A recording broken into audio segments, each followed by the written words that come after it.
Thank you, Barbara. So as Barbara mentioned, I think we did 6 months of research. We met a lot of people on the ground, and then we realized there's still a lot more that needs to be uncovered.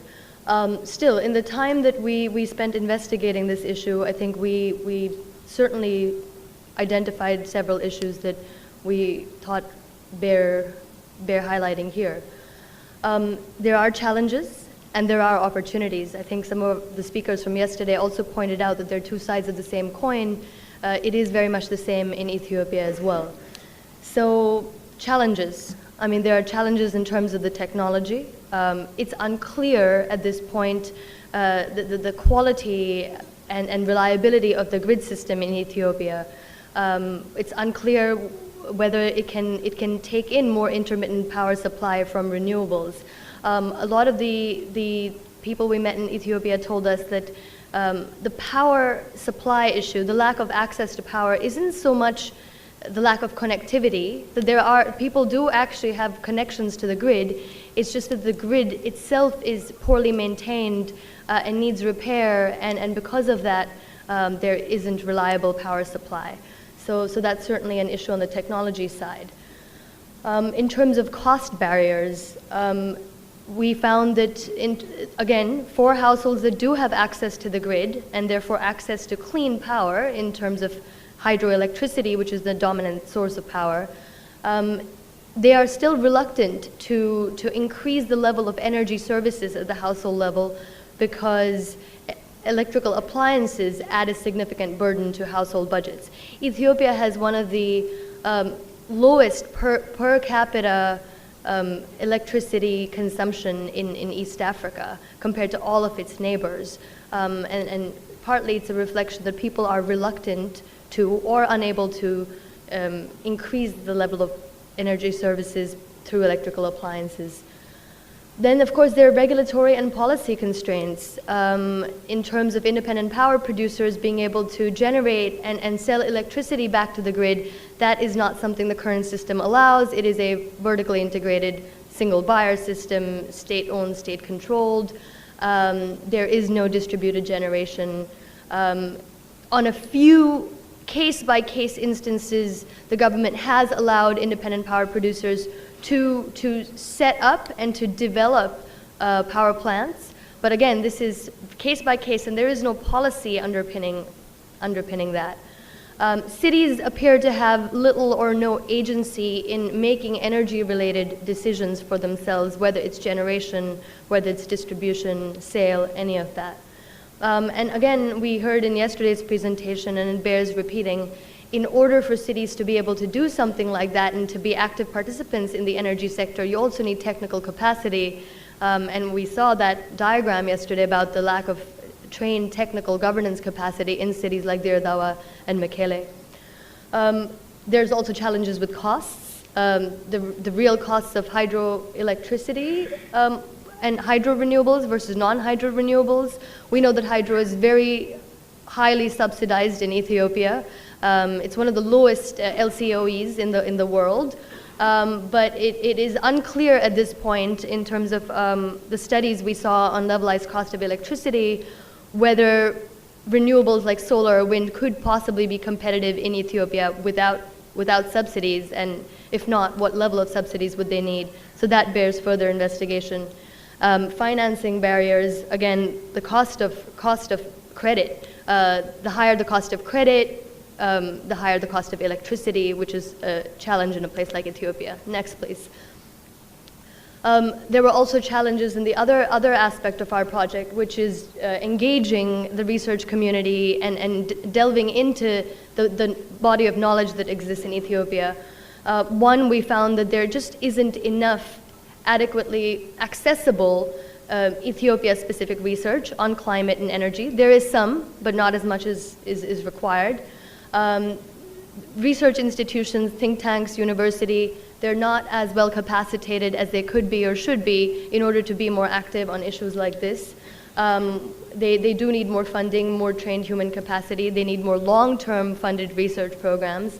And finally, even where really robust institutions do exist, Mekelle University, Dirdawa University in Addis as well, they're not very well connected.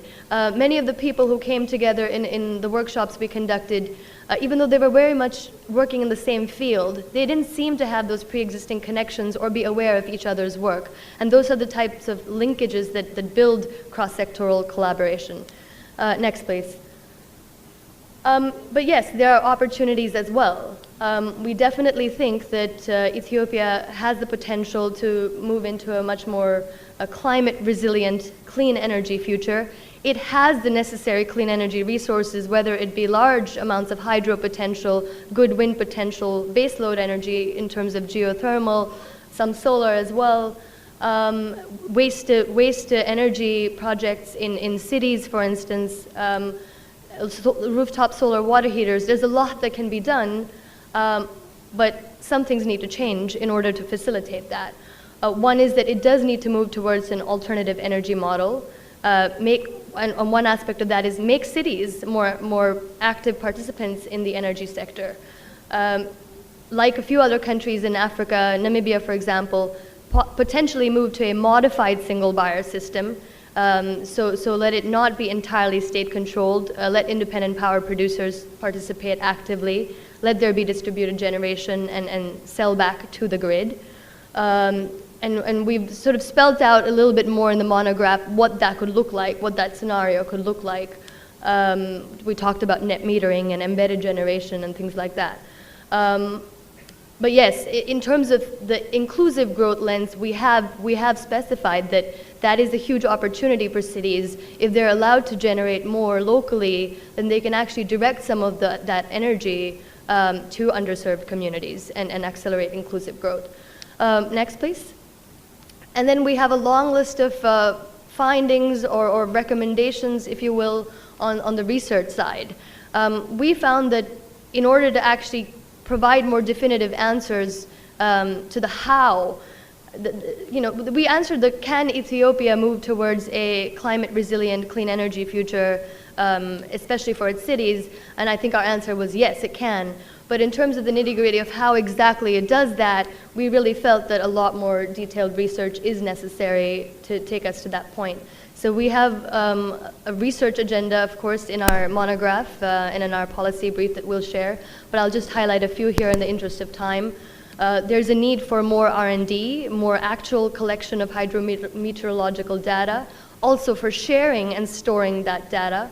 There's a need for country-specific climate change projections. There's some good regional projections, but we need a little bit more localized information. Also more long-term demand projections, including factoring in climate change, what that means for electricity. And then also an investigation into how energy planning can factor better into local urban planning at the city level. Next, please. Next. Thank you. We saw that actually there are already large opportunities for industries in Ethiopia, many of which are centered around secondary cities, for them to actually generate captive power, to generate power from renewable or at least lower carbon sources. And that's one way to quickly move forward, but it needs to be further investigated what that would require. Then again, there's research needed into the socioeconomic aspects of why besides cost, which is a factor but not the single biggest factor, it appears, why households that even do have adequate access to electricity may still prefer traditional cook stoves or to, for instance, improve cook stoves. So there are other sociological aspects at play there. There's a whole list of regulatory issues, but one of the things we said is start out with a scoping report or needs assessment for national renewable energy policy, and then actually develop such a policy, because that policy will then open the doors to more regulatory action, like the net metering rules and guidelines and things like that. Next, please. And yes, there's a whole lot of investigation needed into the costs of a low carbon future for Ethiopia. One is, where can we get more low cost financing from? Also, we need to do a better cost-benefit analysis of what happens to cities when they move towards lower carbon energy, or in this case, increase their uptake of low carbon energy. There are environmental benefits, health benefits, so you need slightly non-traditional cost-benefit analyses to factor these in and take into account externalities. And finally, there's a whole lot of economic benefits that could come from ramping up clean energy development, employment opportunities, localized value chains, but again, these need to be quantified. We need to take into account the effect of subsidies as well, and again, the list can go on, but we just wanted to touch on a few of these things for you today, and I think that's the end of our presentation. Thank you.